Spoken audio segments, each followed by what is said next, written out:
அந்த கல்லு மண்ணு உயருது சில சீக்வன்ஸ் எல்லாம் பார்வதி வந்து அவங்க 2-3 ஷாட் உண்மையிலே உழுவாங்க.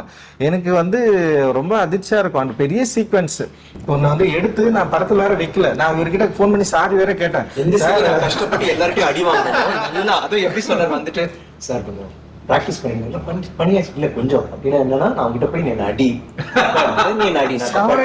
அந்த செம்மடி அவன் அடிப்பாங்க எல்லாரும் அடிச்சாங்க. இப்போ வந்து அந்த சீன் மட்டும் அண்ட் மாளவிகா அண்ட் பார்வதி அந்த எல்லாமே பயங்கரமா பண்ணிருப்பாங்க அந்த சீக்வன்ஸ்ல. எனக்கு என்னன்னா பார்வதிக்கு இவங்க மாளவிகாக்கு அடிப்படும், பார்வதிக்கு அடிப்படும், இவருக்கு அடிப்படும், அண்ட் வந்து இவரு பசுபதி சாருக்கு அடிப்படும், எல்லாருக்குமே அந்த அசோகன் ஹரி அர்சான் எல்லாருமே வந்து அப்புறம் வந்து பேக்ரவுண்ட் ஆர்டிஸ்ட் இருக்காங்களா எல்லாமே செம சூப்பரா நடிப்பாங்க.